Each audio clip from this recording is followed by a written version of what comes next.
Hello everybody, welcome to more Inconsistent Bookworm, and yes, if my, very subtle hints were not quite obvious enough, we are finally getting into One Piece. Of course, this is the omnibus that actually has the first 3 volumes in it. A little easier to get a hold of these than the first 3 by themselves.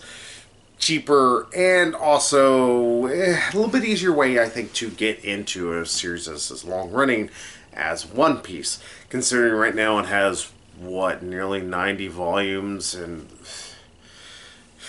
that's all I gotta say. That's 30 of these sons of bitches, people.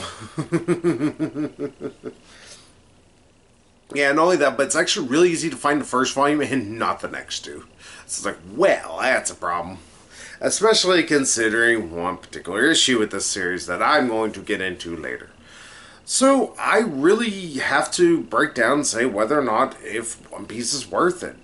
Did I like it? Especially knowing that when I originally watched the bit of the anime when it was first airing on Toonami and all that, back in the day, I was not a huge fan of it. And that kind of was up to how the character was portrayed of Luffy.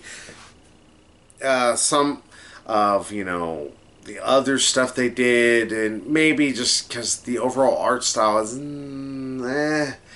it's very cartoony. It's very silly. It's very slapsticky in terms of the anime. The manga is as well, and that is both a good and bad thing. Now, good thing because it means it's actually a fairly light-hearted kind of anime or manga at times. There is some harder kind of stuff. There's death. There's, people getting maimed and shot and all that. Though still, people can kind of get blown up by a cannon and just kind of go flying. That's it. And also, very little does anybody, die. They just kind of, maybe bleed a little and just fall over. I need to take a nap, like Zolo does all the time. And, obviously Luffy can't even be, shot or anything because he's eating a gum fruit tree, and that makes him stretchy. He's now a rubber boy, I think is what he calls himself, or something like that, or rubber man. And yeah, it does lend itself to some silliness, but there is some semi-serious stuff happening throughout it. And I don't hate this. I don't know if I care for it a ton though. Alright, so, gonna have to break this down. Part of the issue I have is a bit of the chipperness of the entire series. I don't mind some happiness. I like Deku, for crying out loud. I love his, doofus, die hard, never say quit kind of attitude at times. Don't mind that. I actually really like it. But it still seems to be rooted in somewhere in, actually being, real. It's based somewhere in how people would really do things. Luffy is he's just Goku, pretty much. He can overpower any situation. He's able to outfight things. He's kind of dumb at times, and whenever, it's like, okay, well, this shouldn't be as stupid as he is. He's not as dumb as Goku can be, because Goku can be just absolutely an unbearable moron at times. But he can still be really, really fucking oblivious to the point where he can actually kind of hurt the plot of what's happening and also make it go longer than it needs to. Now, none of that is, that's the criminal part of all of it. The problem is, throughout all of this, everything that gets introduced throughout all 3 of these volumes, it's an attempt to pretty much begin to set up more of the story. And I actually like world building. It's already getting a bit much in 3 volumes, though. I have to hear about all the stuff with Bookie. I have to learn how this connects to everything. And sure, I like that none of these, when I talk about Boogie, I mean this goddamn clown thing that takes up the entire 2nd volume. Yeah, if I can, just one rail against one thing. Dear God, do we not need an entire volume devoted to a clown pirate that's not really that threatening?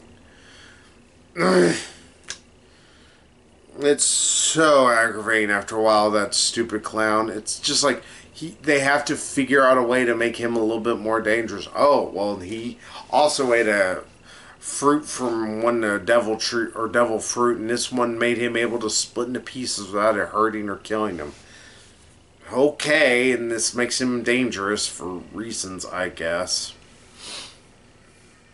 And it's not so much of the issue that, he is just the worst kind of villain. He is just a very uninteresting villain. That he's evil because he's evil. He's greedy because he's a pirate.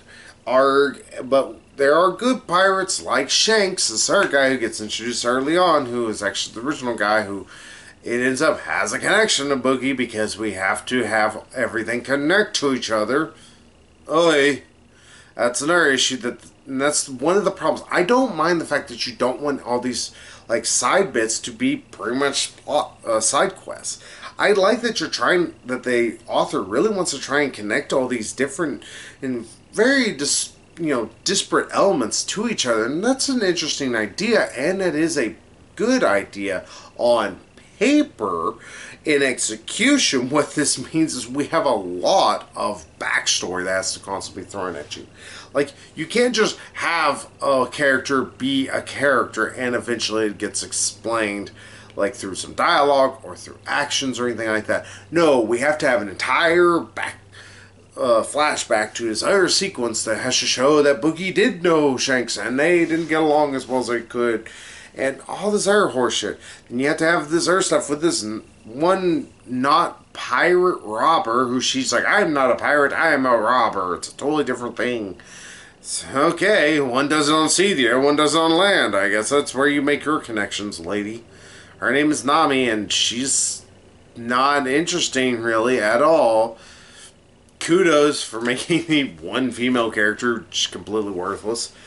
Not that one is, all female characters have to have a purpose.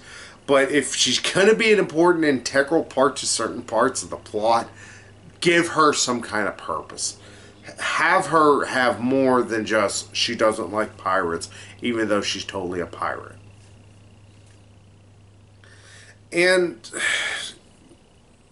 I don't mind that there is backstory for a lot of different things. Just it gets to the point where it's like, okay, I don't care as much about this backstory as you really want me to care. Your comic, I know you really want me to care about Boogie's backstory. Hint, I really don't. I don't care about the creepy fucking pedo clown. I don't get it. It's like, why do you need all this? This is not furthering this character. It's not making him more interesting. It's not making him more threatening. It's not making me care about him anymore.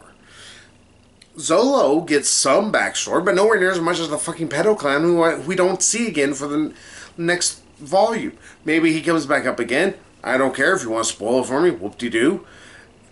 I don't care about this goddamn clown. He gets quite a bit of backstory. And yeah, sure, at least the villain's got some kind of sort of motivation, but that's your issue. He's not given a ton of motivation, except for just the fact he is a pirate, and that is his motivation.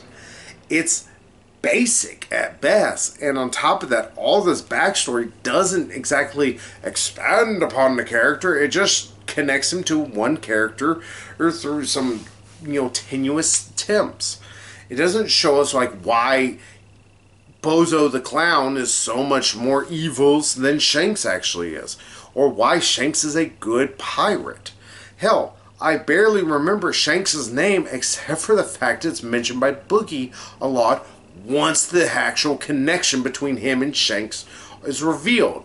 Constantly Shanks is to be brought up by him, so you don't forget, hey, the clown knows Shanks. Remember, Shanks is supposed to be important. The reason why Naruto's on this whole trip. Naruto. Luffy.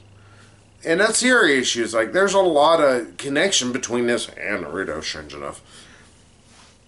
And like all, protagonists, it seems, in the early 2000s, whenever they were actually creating all these different stories, he's dumb, he's worried about food, he's nigh omnipotent at times and just how powerful he is.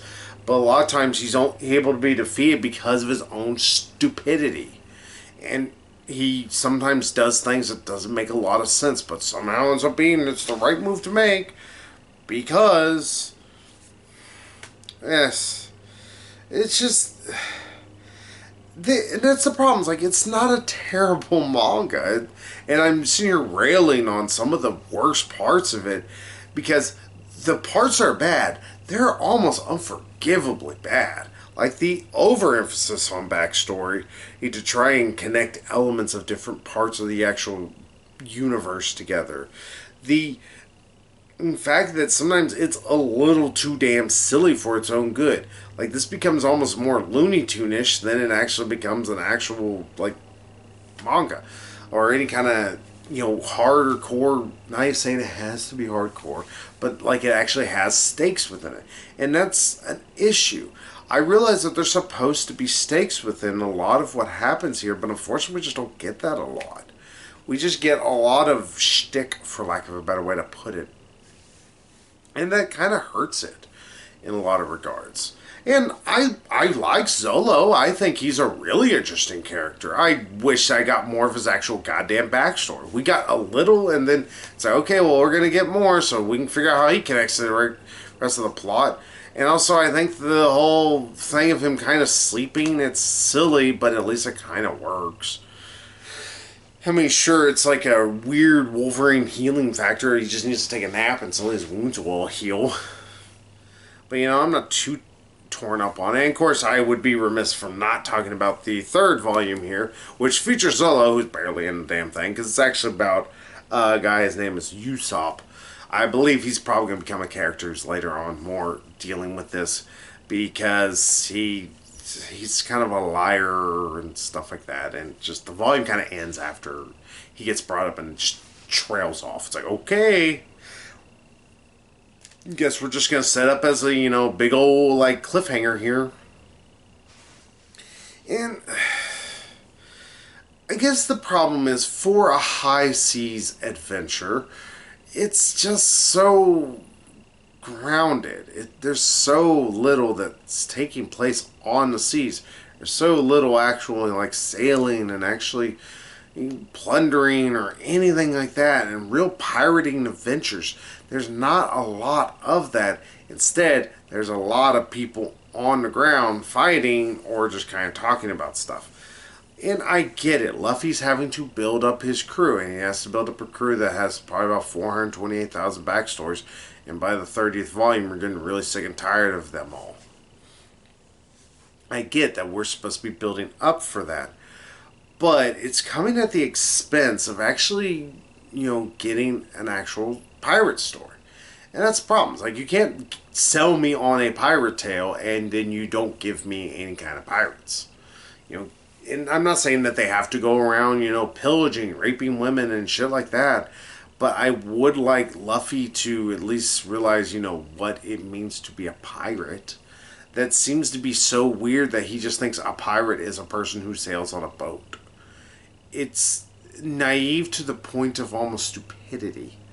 And it's like, Luffy, are you that stupid? I mean, I know you're very much modeled after Goku, obviously. But you are a whole realm of stupid that Goku was like, wow, you're really dumb. I don't know. I'm really torn on. I want to try and like it. The art style's not bad, and I can get behind some of the more comedic elements at times. But with this over-reliance of a villain for the first actual bit of the story, who's just not threatening. First off, it's a clown. How threatening is a clown? I know some people may go, well, Emperor Pilaf wasn't really threatening in Dragon Ball, and you like Dragon Ball. Yeah, read the manga though. Emperor Pilaf doesn't come up to the last fucking volume. He's not in it being a foil throughout the rest of the entire lead up to getting all the Dragon Balls. Not until the last bit does Pilaf ever come up. And again, he's thrown away as a joke. And that's fine. I'm fine with Emperor Pilaf being thrown away like the joke he is, because that's the problem. That's where the first season of Dragon Ball is a bit of a bore to get through, because you constantly have these foils for the heroes who are just not good at their jobs. And it's one thing like, oh, it's funny because they're very bad at their jobs. But seeing that episode after episode after episode gets tiring. Why do you think people don't really give a shit about Team Rocket in the Pokemon universe? It's because they are worthless. They are just this side of useless, and they don't really pose a threat. Oh, wonder what wacky device they're gonna come up with the money they don't really have or anything. It's like, just stop. Quit letting these people consistently be a foil for them. Instead, why don't we just focus on giving Nash actually an actual fucking foil? Give him somebody who puts up a fight against him, not this same old horse shit. Sorry, rant over. Just, I might pick up the next omnibus. Just curious if the next 3 volumes are going to, one, cut back a bit on the bit of the backstory bullshit, or at least attempt to try and connect some disparate elements, just so that way he's like, here, these connect this way. It's like, well, thanks. So glad that finally figures out that big mystery I wasn't wondering about. And just try to see what might be better. But in the meantime, this, if you are really not sure, or you really are not into comedy books, this one's not going to be for you. I'm on the fence with comedy books. Some can be good, some can be irritating. This gears a little bit more towards the irritating side. There is some really, really annoying stuff. Nami not being much of a factor of a character at times, and also so flip-floppy to the point to where it actually makes my head spin at times. And that's really aggravating to read anything about her. Luffy being just this side of stupid. It's like, okay, I know rocks that have more intelligence than you, Luffy, and I get it. He's supposed to be a simple person. But he's simple to the point to where he's actively hurting the plot. And that's the problem. I don't need that kind of a character. I need a character who, he may be a little naive, but he's still got some heart to him. That's why I don't give Naruto as much shit. He's a little dumb, but he still has a heart to him. He still has a fight. He still tries to outwit his opponents, even if he can't always do it. He still at least tries. Luffy just goes in and hopes for the best and somehow always doesn't. I hate that kind of a trope. Pardon me. It's annoying whenever you constantly have to deal with a character who just, is able to just beat the villain because of reasons, and it just kind of makes sense why for a while, but it is what it is. I'm going to read the rest of it, because mostly, I'll admit, Zolo. I want to read more about Zolo. And Usopp, him being introduced at the end, I didn't much care for it a ton. I am at least intrigued to see where that particular plot line's going to go. I want to see what happens with this, other guy who's probably going to become part of Luffy's crew. I want to see how a liar pretty much is going to be useful to him, and see what is exactly going to happen. So we'll see what happens, everybody. Till then, if you were turned off because you heard this is really funny and that's not your cup of tea, this is not going to help you any. If you want something that has a lot of backstory and you're fine with that, you might be okay with it. But I understand, the reason why many people were kind of turned off after the first few volumes. This is a very dense series, which is one of the issues and one of the things that kind of turned me off from it at first. And on top of everything, you have to deal with a lot of dumb at times. And that's the problem. I'm very not okay with dumb all the time. I have to deal with enough dumb at my work. That's One Piece 1 through 3 though for you. I will get with y'all eventually on 4 through 6 and say whether or not I'm going to keep bothering with the series. But until then, as much as I can say. It's not great. If Naruto Volume 2 was kind of like a 5 and how mediocre it ended up becoming, this is like a 4 version on a 3.